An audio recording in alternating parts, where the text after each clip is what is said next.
Are you sitting with thousands of hours of B-roll content and telling yourself, I'll start posting tomorrow? Are you in your head worried about your friends and family, thinking you're cringe for choosing to be visible? Are you chasing trends instead of building influence? Welcome to the Visibility Standard, where the visionaries of today are changing the rules of their industries and letting their voice be heard. I'm your host, Jazzmyn, and we are setting the standard.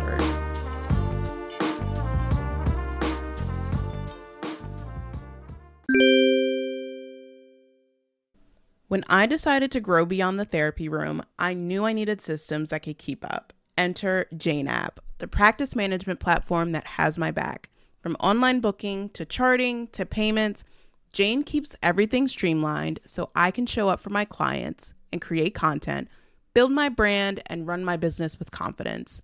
If you're ready to level up your practice, head to jane.app and use code JAZZ1MO for a 1-month grace period. Taylor Swift's visibility playbook is one that all of us can learn from, and I'm going to break down a few key points today. Hi, I'm Jazzmyn, host of the Visibility Standard, where I encourage healers to be seen and talk with entrepreneurs, founders, creatives who are shifting the narratives in their field, showing up and using their voice to build a larger, bolder business. Now, I never thought I would see the day where I would be discussing Taylor Swift simply because I'm not a Swiftie, I listen to her music, but I'm more of a Sabrina Carpenter girly, which if a lot of you know me, you know that tried and true. But I've got to give credit where credit is due. Taylor Swift is a marketing mind. Her ability to remain credible is not just because of her fans. She has her marketing down to a T, and today we're going to talk about 3 key aspects of that. Her ability to build anticipation, her storytelling, and her ability to build trust. So let's get into it. First, we're going to discuss anticipation, and I think part of this is also her ability to remain consistent. If she's not on tour, she's releasing a music video. If she's not releasing a music video, she's dropping a song. If she's not dropping a song, she's building an album. If she's not building an album, she is somewhere public with her friends, out and about. She is literally always in front of us. That is how we should be when it comes to our marketing. Homegirl is not ashamed about how often she drops an album, about how much she promotes an album. She will use every chance that she can get to be loud about her product. And oh my goodness, if we just had a fraction of that confidence, if we felt as strongly about our offers, if we were bold enough to be as repetitive, consistent, loud about our offers, what we are doing, who we are. The proof is in the pudding. Everyone is always waiting for the next Taylor Swift, whatever, the next song, the next album, the next tour. Easter eggs is one that a lot of her fans are familiar with. It is when she drops little hints and tidbits and her titles and her music videos and the words that she says on her social media posts. Started Easter eggs during her first album in 2006, where she did her debut Taylor Swift album. It's 2025. That level of consistency, of commitment, of building out that brand for herself, of the Easter eggs. I want to also preface that she has a very large team. And so she is able to constantly be out and about, to be in front, to be constantly dropping things because she has the team, the capacity, the resources to do that. Again, all I'm saying is, what if we took even a fraction of that energy, of that creativity, and said, you know what? I'm going to start dropping Easter eggs, or I'm going to start dropping a prequel into what I'm building, what I'm working on. And I'm going to talk about it 100 times a day. A lot of us are so worried about our screen time and our consumption. As someone who is actually actively choosing to be on their phone more, to post more, consumption and your time on your phone are two different things. Now, it comes down to discipline and self-control, right? If we're on our phones, we need to be able to trust ourselves to not doom scroll or go down a rabbit hole, a Reddit thread of what somebody else is doing, what somebody else is creating. So often we work so hard to emulate someone else because we are over consuming.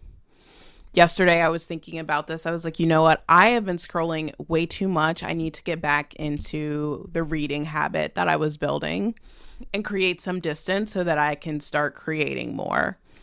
And I have been creating more, and I am seeing the positive benefit from it in my metrics and my engagement, even how I want to show up online. All of that is trial and error. Something that Taylor Swift does really well is she doesn't really worry about the perception of others. So whether she's using the VMAs or the Grammys or a music video or commercial to promote something of her own, oh well, whoop-de-doo. It's her time. It's her 30 seconds, and she is using it to promote her work. And I am giving you permission to be just as selfish when it comes to your offers, when it comes to what you're building, when it comes to your brand. Put it out there. Let us see it. If we don't see it, we don't know about it. And your voice deserves to be heard. You have to have that confidence. You cannot be holding on to the perception of how other people see you. You cannot be worried about how much you're posting or how much you're on your phone or any of it. All of that is taking you away from your creativity, from what you are building. Her ability to build anticipation, to build interest, to reach different audiences or maintain the fan base that she has to be so interested in what she is doing comes from consistency, discipline, and literally being so bold about what she's putting out there. And her story is also something that is very consistent, that is very public. Her storytelling. And when I say her story, I don't mean her entire life timeline, because we know maybe like a fraction about her. We know some of her relationships. We know some of her story around reowning her masters. She has maintained a beautiful narrative that people want to buy into. I'm thinking about You Belong With Me and the line, what's the line? She's like, she wears short skirts, I wear t-shirts. Like creating this narrative very early on that she is the forgotten one. She is the one over on the sidelines watching. She wasn't the popular girl. She wasn't the one that the guys were picking. But this one guy, he finally looked at me and he saw me and I felt great.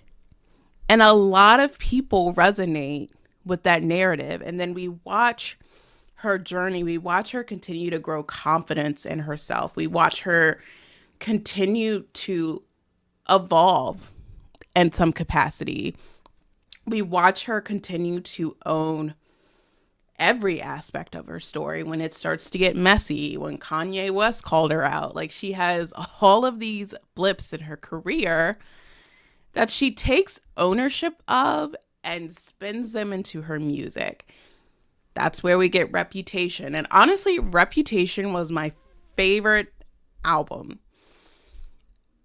And it sounds different from a lot of her music, which is why I think it was one that I really gravitated towards there was this level of, this is me, I'm in my villain arc, I've got to just start doing me, I've got to stay in my own lane, I can't people please my way into stardom. And that's a narrative that I resonate with. Like, I love that for you. I love that you have found your voice. I love that you're going to come out with this edgy album. Look what you made me do. I'm here for it. I am listening. There was a level of mystery and aspiration that came with that album that I really liked. But her music is a story. It is a story that millions, billions have brought into and have resonated so deeply with. And this is why we always say that storytelling is such an important component of your marketing. Storytelling gets to be the foundation of your brand. Part of it might feel like you're being a showgirl. That's okay. I think we need to be a little bit of a showgirl if we're gonna put our story out there. Being able to balance authenticity and performance is a beautiful dance. Being able to present yourself, who you are, to meet the people that are meant to find you and resonate and learn from you and want to work with you is such an amazing thing. We get so wrapped up in our heads about being a showgirl that we forget that we are also human.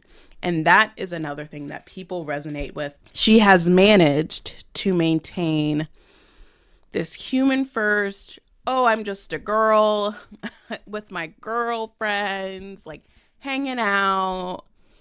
She's managed to maintain this very relatable perception.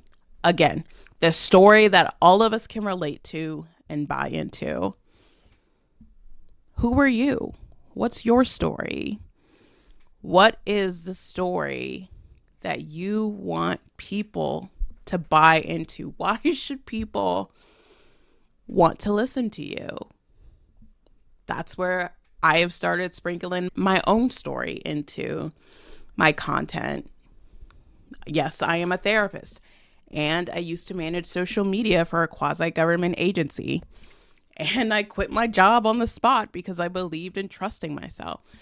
All of the themes that I talk about on my show, they resonate to some degree better when I offer a story with them. When you share your story, it gets to resonate better with the audience. The audience gets to see you more and says, okay, I can trust this person.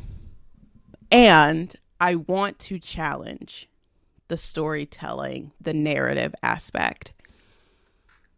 Because while Taylor Swift has maintained so much control of her narrative, a lot of feedback is the narrative hasn't changed. I constantly see the comment, why are we still talking about high school? You're like a 30-year-old woman. Why are this feeling of being a teenager, of nostalgia, why is this still a part of your music? So I want to pose the question, are there narratives about you that is holding you back from sharing your story? Are there aspects of your story that are holding you back from being seen and being visible? Yes, the answer is probably yes. Hell, I've had aspects of my narrative that have held me back from sharing my story. Like, what are people going to think? Oh my goodness, what if this person that I'm talking about finds it and I have to confront them? What will people think of me if I share this aspect of my story? It goes back to confidence and ownership. If you are willing to take ownership of that aspect of your story, if you're willing to recognize that that story is just one part of your journey, one part of your narrative that you do not have to continue to live under the shadow of, then you get to expand. You get to have some freedom, some wiggle room. The story about me quitting my job in the middle of the staff meeting. Yeah, I'm like, oh my gosh, what does this say about me? What does this say about my character? That I don't want to stay at a job, that I'm a little unhinged in that moment? Yes. But it also reflects that I'm willing to trust myself, that I am willing to bet on myself, that I am willing to do the hard work. And I did. That's when I ended up Instacarting and door dashing. That's what a lot of people, I don't think, know about me. I have done the side hustles to keep the cash flowing. They made money and they allowed me to focus on my priorities when I needed to. And that's a story of resilience. That's a story of hard work and dedication to what I'm building. A lot of us probably have to take the shame out of our stories. We have to stop worrying about what other people will think about our stories. Because in the same way that a story can move us forward, it can also hold us back from creating a new narrative, from living out the narrative that is unfolding right in front of us, which I know is also some commentary for the life of a showgirl. She's happy now. She's in a relationship that she is thriving in. There's so much of her narrative that she gets to grow from and move on and gets to start a new story. We all get to start a new story at any point. We get to recognize our history as something that has shaped us, something that we have learned from, something that's given us so much of who we are and why we've built the business that we have, why we do what we do. But if your narrative is holding you back, if it is keeping you boxed in, your personal brand is always going to feel stuck because you are living out an old narrative. I think that happens for so many of us, though. We think about who we were. We think about that survival aspects that's possibly gotten us where we are today. Maybe some of the backlash, the moments that felt really impossible and they protected us, they kept us safe. And we sometimes hold a really nostalgic feeling about those moments. And I know that's one of the feelings that comes up for a lot of people that love Taylor Swift, is there's a nostalgic aspect about her music, about that first love, about that friendship that felt light and fun, that ended unexpectedly, that journey that brought us so much joy. We get to honor that, whether that's in our art, in our business, in our hearts, because that's where we'll always live, no matter what. But if we're not going to give ourselves permission to step away from that narrative, to grow from that narrative, we're never going to know the direction we're headed. We're never going to see the vision fully if we don't allow ourselves to take that step forward, to stop looking backwards. And that is, again, why people trust Taylor Swift. Because she honors those parts of herself. She honors that journey, that narrative, that story. And it's such a relatable story. And this goes right into my third point of building trust. Because she has a loyal fan base. Y'all will dissect her music to a pulp, and I love it. I love that y'all love her so bad. But it becomes challenging when we cannot have nuanced conversations, and that's not the point of this episode. The point is that she has built such loyalty among her fans. I want to pose the question, is the loyalty to her or to the story that is attached to her music? Is it the story that you have attached her music that you are loyal to. And it might be her. I think she is one of the few artists that I recognize. People have her back, 10 toes down. Like, criticism is not welcome. Heaven forbid you just make a comment or even feel neutral about her. I have a lot of friends who are Swifties, and so they confuse my neutrality to her. They're like, oh, you don't like her. No, I just am a neutral party. I have listened to her music, but I am not like streaming the album 500 times. Again, it's that loyalty to the narrative, and it's that loyalty to the feeling that her music has elicited. It has offered someone reprieve from a heartbreak that they thought they would never recover from. It has offered hope and a friendship breakup that felt like the end of the world. It's offered comfort to a version of you that really felt alone, unseen, and uncertain if you were going to make it forward. And I think we all have an artist that elicits that feeling. That's how I feel about Lana Del Rey, honestly. Does not make it sometimes in the discourse. Like, she has definitely had some more controversial moments, but as a certified sad girl, Lana was the music that offered me comfort. She allowed the sadness to feel digestible. She allowed that feeling of a feeling lost, a feeling misunderstood.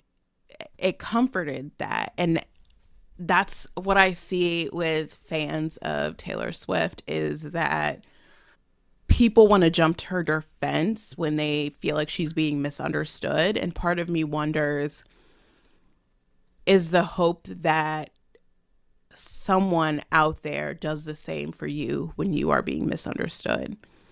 Or is misunderstanding her feeling like a misunderstanding of you? Taylor Swift has touched so many with her music. She has managed to create such a loyal fan base, people that truly resonate with her music, people that have felt healed and seen by her music and so understood that sometimes it's really hard to separate the story from the music, from the artist. And that's a really natural feeling. I think we all have that thing we feel really protective over because it's offered us some comfort. And it goes back to the story of Taylor Swift being the misunderstood girl who rose to the top, who found her voice, who found her confidence, who went up against bullies who weren't always nice to her, who got her villain arc, her revenge story, and now she has her happily ever after. There are so many people that resonate with that story, and there are so many people who root for that story. Taylor Swift is technically like the underdog story that we all root for. Like, yes, go get it. Her story is one that is more palatable versus the story behind Sabrina Carpenter's music. Again, y'all know I'm a Sabrina Carpenter girly, but she's got the sexual innuendos. She is someone that breathes confidence, sexuality. I am the it girl. Women are not yet celebrated to step into that space yet. Sabrina is choosing to create her own lane. She is choosing provocative. She's choosing to be loud, bold, and herself. And if it lands, it lands. If it doesn't, it doesn't. Her story's a bit less palatable. It's harder to digest, especially if you are someone that struggles with your own confidence, that feels that insecurity to be loud, to be seen, who feels like, oh, no, that's not the right way to show up, who has that little voice in their head still. Taylor Swift has the underdog Sandlot story that all of us can enjoy and resonate and experience the trajectory through her music. Builds anticipation, storytelling, builds trust with your audience. These are 3 reasons why it is so important for you to establish your personal brand. Taylor Swift is evidence why it is important for you to establish your personal brand. It's not so that you can box yourself in. It's so that you can grow, so that you can evolve, so that opportunities that are meant to find you will find you. But if you are hiding, if you are allowing yourself to be limited by your industry's constraints, if you are not giving yourself the space to grow, you're just going to still be hiding. Your offers are still not going to be seen. Your podcast still isn't going to be found. Your voice still isn't going to be heard, and we need your voice. I know we need your voice. I know your voice isn't out there yet. I'm happy I could implement some pop culture into marketing. I'm very excited for this episode to come out. This is another aspect of why I chose to pivot. I love talking about this stuff. I love studying this stuff. Yeah. That's all I've got for you today. I'm so excited for my dream date this week. And yes, my guests are my dream date because I always feel so lucky to talk to them. So my dream date this week is a former NFL cheerleader, Hannah LeBeau. You'll hear more of her story on Friday. Let me know what you think of this episode in the comments. Leave a rating. You can find me at Healing with Jazzmyn on all major social media platforms. And I'll see you Friday. And remember, we're setting the standard.